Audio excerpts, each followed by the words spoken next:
Pia nishukuru wale viongozi wengine tumekuja nao. Sisi hatutachukua muda mrefu hapa kwa sababu kama vile gavana amesema, tumekuja hapa kusupport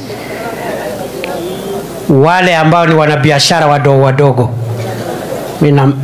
Watu ambao wanafanya biashara ya kutafuta riziki ili waelimisha watoto wao, lakini biashara zao ziko chini kidogo. Tunataka tuwainue, wapate stock kidogo, waongeze ile capital wako nayo kama group, kwa sababu wakati tunaomba kura tulisema ni bottom up.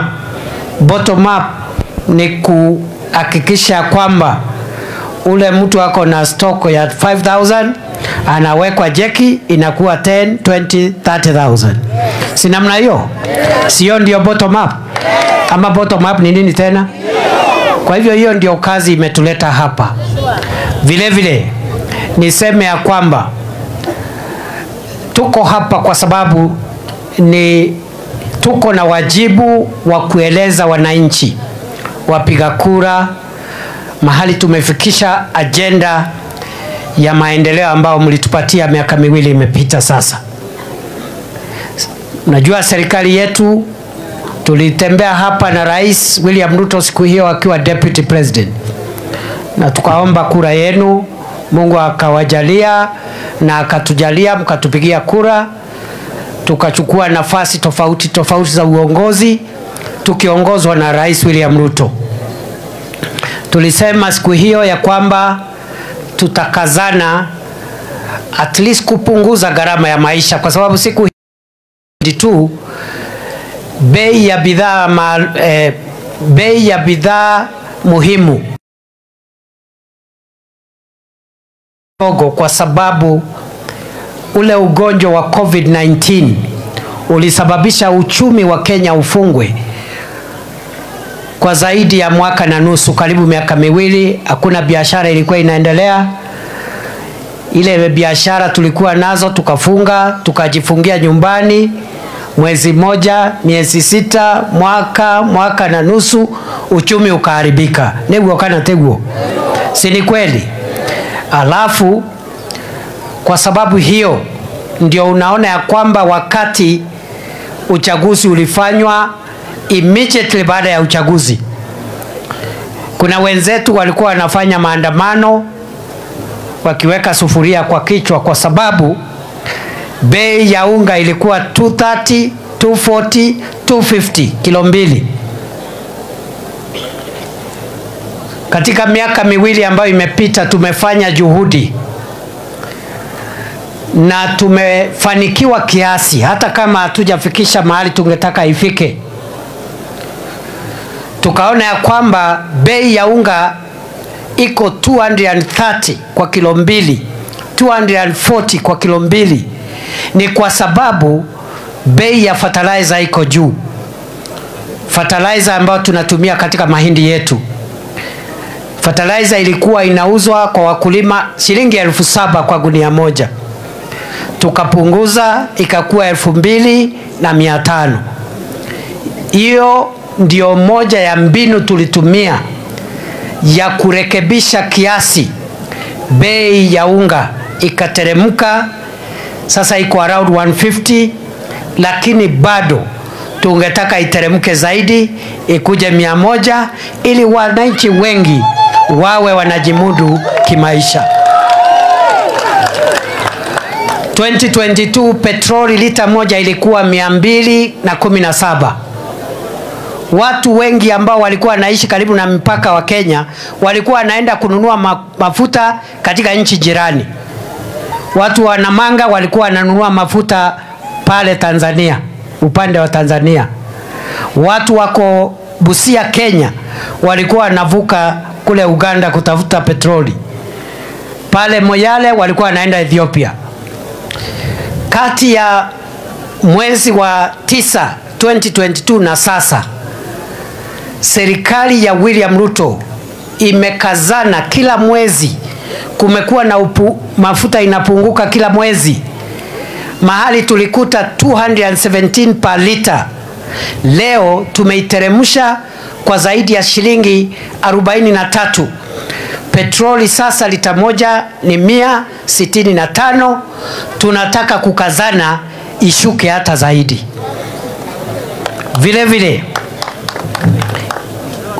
bei yetu ya kahawa, ile sehemu inakuza kahawa sana sana Mount Kenya na sehemu zingine ambazo zinakuza kahawa, kilo moja ilikuwa inanunuliwa shilingi 50 2022. Leo tunalipa kahawa shilingi 110, 120, 130, 140. Pale Embu imekaribia 150. Maziwa 2022 ilikuwa inanunuliwa shilingi 27, 30, 33. KCC sasa inatununulia maziwa na shilingi 50, lakini pia tunataka ipande hata zaidi ya hapo iliko saa hii.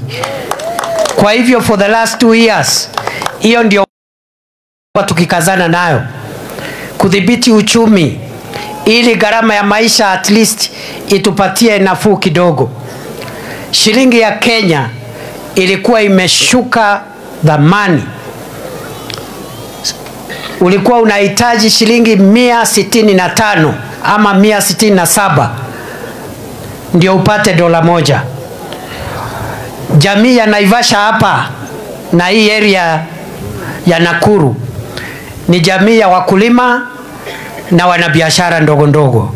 Kweli si kweli? Ile mali tunanunua madukani inatoka China na huko ng'ambo. Wenye kuleta lazima wabadilisha shilingi ya Kenya wapate dola ndio walipe mwenye mali ndio wakuja watuuzie hapa Naivasha. Kwa hivyo dola ikiwa juu, shilingi ya Kenya thamani ikiwa chini, utahitaji pesa mingi ya Kenya kupata dola ya kulipa container moja. Na kwa hivyo bei ya bidhaa hapa Naivasha itakuwa ghali kwa sababu dola, shilingi iko na nguvu kidogo, haina nguvu. So tumeboresha. Today $1 is exchanging for 127, 128, 129 shillings. Na imetoka kutoka 167 imeteremuka imekuja 127. Hiyo ni ya kujaribu kusaidia uchumi, wananchi wasiumie sana, na tungetaka ishuke zaidi so that you only need 100 shillings, 120, 110 to get $1 kwa wale wako kwa biashara. Vile vile tukasema wakati umefika, kila mtu ambaye anafanya jambo fulani kujikimu kimaisha hawe na nafasi nzuri ya heshima ya kufanya kazi yake. Tukasema kazi ni kazi, wera ni wera, mboka ni mboka. Kazi ni kazi, kweli si kweli? Hakuna kazi iko na aibu. Ule ambaye ni mchuuzi, ule ako na duka yake kidogo kioski, ule mwenye supermarket, ule mwenye anahangaika anauza vitu yake, mama mboga anauza mambo kidogo kidogo, hiyo yote ni kazi, kwa sababu hiyo kazi ndio inaletea hiyo familia mkate wa kila siku. Tukasema hivi tukiomba kura ya kwamba tutahakikisha mama mboga, wachuuzi, watu wa vioski na watu wanafanya hii biashara ndogo ndogo ya reja reja wapate mahali pazuri, soko ya kisasa, wafanyie biashara zao katika soko ya kisasa. Saa hii wakati tunaongea, serikali ya Kenya inajenga masoko 400 katika kila county katika Jamhuri ya Kenya. Hapa Nakuru County, masoko yale yanajengwa ni masoko 17 na mengine 6 yako katika utaratibu wa kupangiwa ndio yaanze. Juzi hata wiki 3 haijaisha, nilikuwa kule Bahati na mheshimiwa wa Bahati yako hapa, anaitwa Irene Joki Mrembo. nilikuwa huko kwake kwa sababu kuna soko tunajenga ya Dundori, kuna ingine Bahati, kuna ingine Kabatini, hapa Naivasha. Mmesikia vile gavana wetu ametuambia, hapa Naivasha tunaanza ujenzi wa soko yetu ya Oserian ama Kengen. Vile vile soko ya Kinungi hapa Naivasha. Soko hizo mbili, kila soko itagharimu shilingi milioni 70. Milioni 70 Kinungi, milioni 70 ya pale Oserian ama Kengen.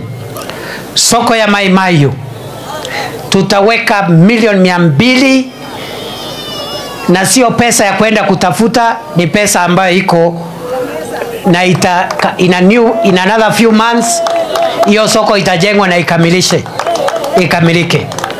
Hapa Naivasha, kwa sababu Naivasha ni mji mkuu wa sehemu hii, ile soko tunajenga hapa ndio kubwa kuliko hiyo ya Mai Mahiu, ni ya shilingi milioni 350. Kila soko ambao tunajenga, na tutajenga zingine, I'm telling you the ones which are ready now to start being constructed: Oserian, Kinungi, Mai Mahiu, Naivasha town, na zingine zitaendelea. Kila soko itakuwa na mahali pa wanabiashara kuuzia bidhaa zao. Pili, kila soko itakuwa na mahali pa barafu pa kuweka ile mboga, nyanya, sukuma wiki, cabbage ambayo imebaki ndio isioze, ili mama auze hiyo stock leo, kesho kutwa, mtondogo, mpaka siku ile hiyo stock itaisha. Hiyo ni bottom up ama sio bottom up? Kwa sababu nyanya na mboga ilikuwa inaoza kwa sababu mama akiuza, na kama haijaisha hakuna mahali pa kuweka, hakuna barafu ya kuhifadhi. Kila soko iko na mahali pa mikutano wa wanabiashara, social hall na boardroom.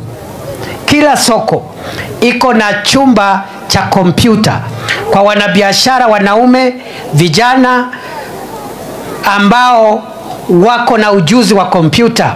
Serikali iweke kompyuta kwa hiyo ICT hub, iweke internet, vijana wapate kazi pale, digital jobs. Na serikali imelipa internet, imelipa kompyuta, vijana waende pale wapate kazi. Iko kazi mtandaoni as web designers, app developers, transcribers. Iko kazi, vijana wanaelewa kazi ya mitandao na wanalipwa wakiwa tu hapo, na kazi wanaifanyia kwa mtandao. Si umesema kazi haitoshi ya vijana wetu? Kazi ya leo, kuna kazi tunatafuta kwa ground, ile tunaendelea kuajiri vijana. Na kila mwaka mmesikia serikali inaajiri watu. Kama sasa walimu, miaka miwili ambao William Ruto amekuwa rais, serikali ya Kenya imeajiri walimu 76,000, 76,000 teachers. Hakuna serikali ingine imeajiri walimu wengi kwa miaka miwili kuliko vile hii serikali imejitahidi. Wakati wa campaign tulisema tutaajiri kwa miaka 5 walimu 1,116, 116,000 teachers. Already tumeajiri 76,000. Hii mwaka tutaajiri walimu wengine 24,000, ifike 100,000.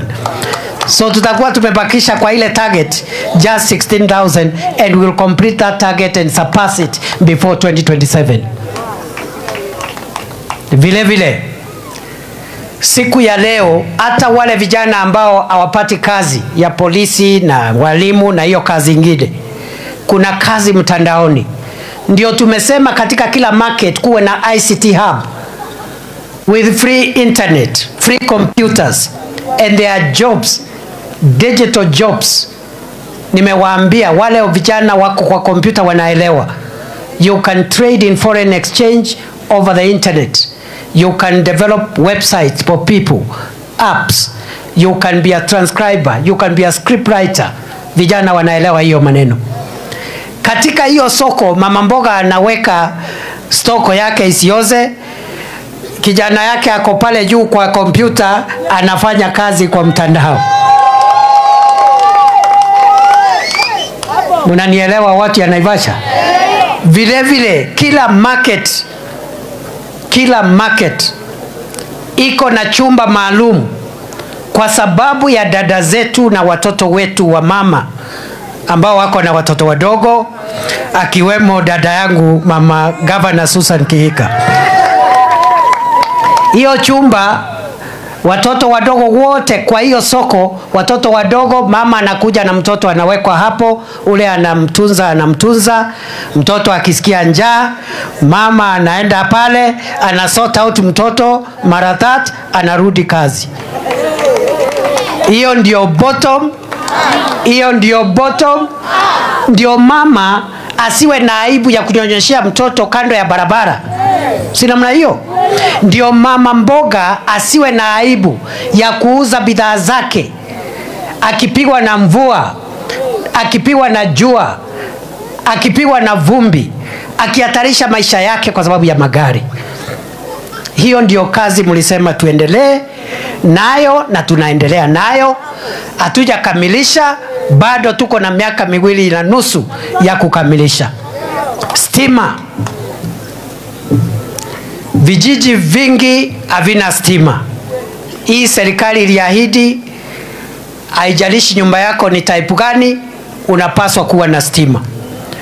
Wale wameongea hapa, viongozi wamesema sehemu hii ndio inasharisha stima.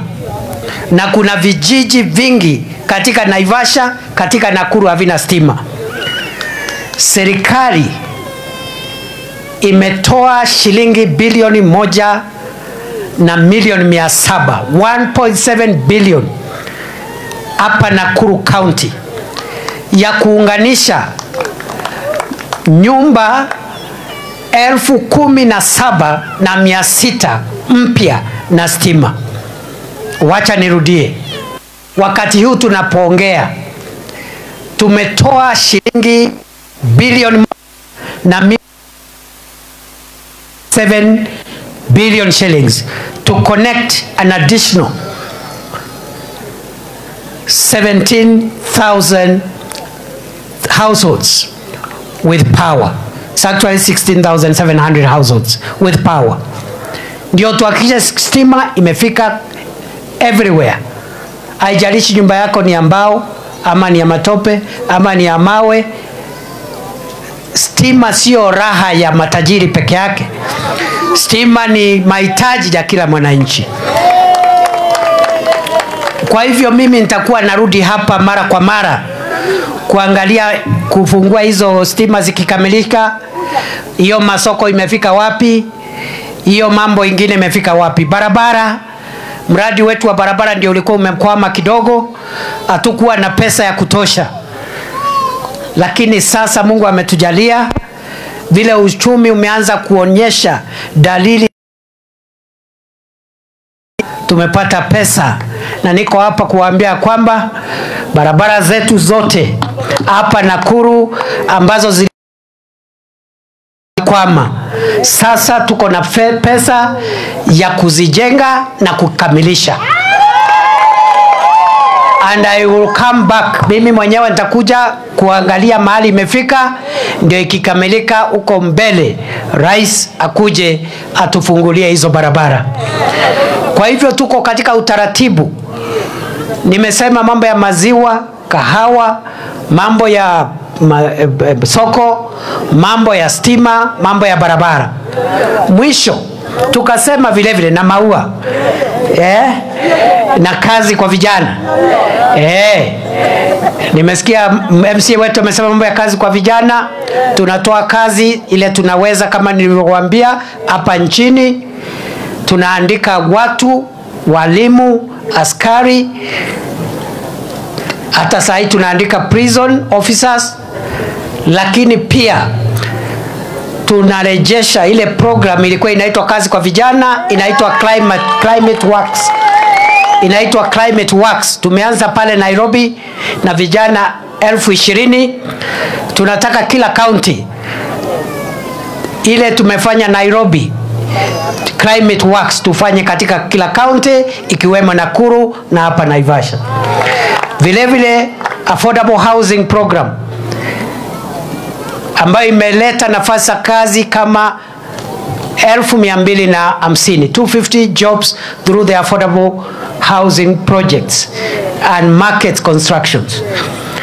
Vile vile tumesema vijana pia wale watapata nafasi kwenda kufanya kazi nje, waende wafanye, watume pesa nyumbani, wainvest hapa nyumbani, wakichoka miaka 2-3 warudi waendelee kujenga nchi yetu ya Kenya.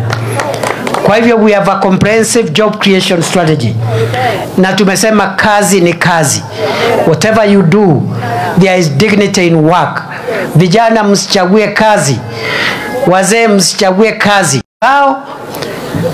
Kwa hivyo hii empowerment program is to try and support small businesses, micro businesses, ndio wapate nguvu ya kujiinua kimaisha, na hiyo ndio bottom up. Wakati tunaendelea saa hii, serikali ya Kenya inapeana shilingi 50,000 kwa kila biashara. Biashara 70 kwa kila ward. Wacha nirudie. Biashara 70. Biashara ndogo ndogo, sio biashara kubwa. Ile ya seremala, ile ya tailoring hapo, ile ya saloon, ya kinyozi, sio ndio bottom up hiyo. Katika nchi ya Kenya saa hii tunapoongea, na mimi nitarudi hapa kwa hiyo program, au waheshimiwa watarudi hapo kwa hiyo program. Kwa kila ward serikali inapeana 50,000 for 70 businesses, micro and small businesses. 70 businesses per ward, 50,000 grant across Kenya, 1,450 wards.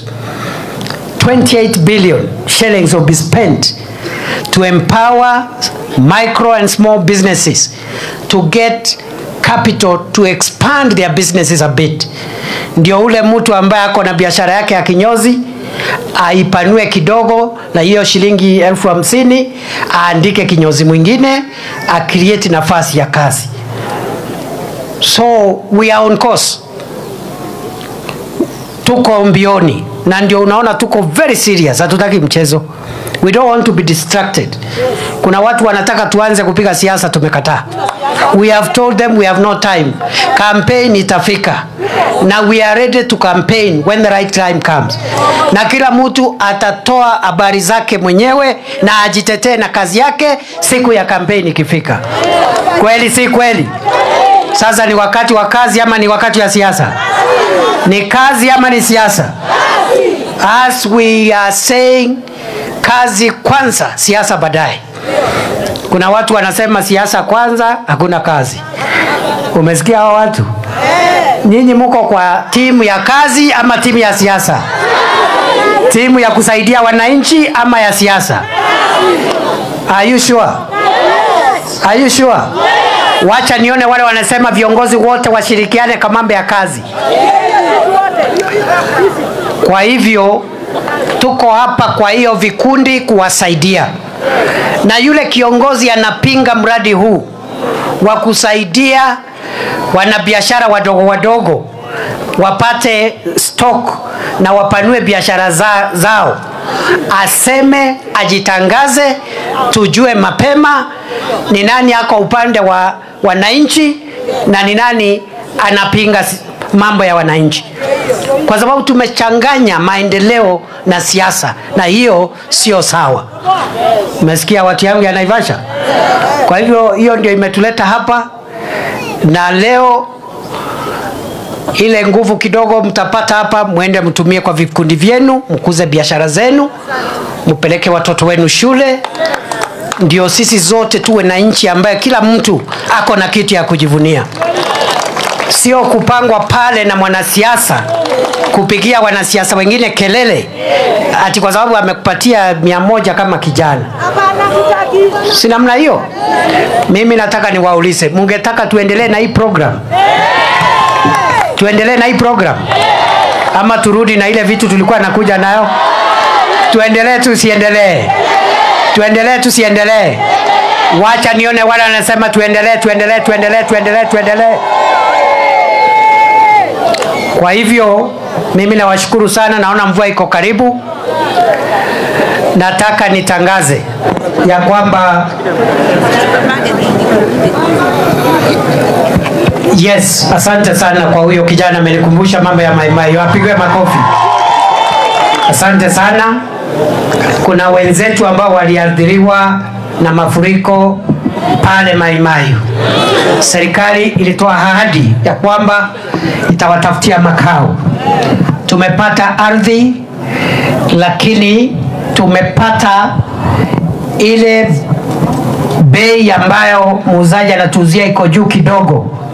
We are negotiating the price for land to settle the victims of Mai Mai. Tupatie tu muda kidogo, musikose subira, give us time. Na tunajua ya kwamba tusipofanya hivyo tuko na mtihani huko 2027. Kwa hivyo relax, msiwe na wasiwasi. We will finish in a short period. Kwa sababu mvua imekuja, tumeambia rais tunakuja hapa kusaidia wanabiashara wadogo wadogo, na ametutuma na salamu zake. Mmechukua? Mmepokea salamu ya rais? Mmepokea salamu ya Rais Ruto? Wacha nione wale wamepokea salamu ya rais. So amesema tuwasalamie, na pia ako na mchango yake kwa hii kazi wa shilingi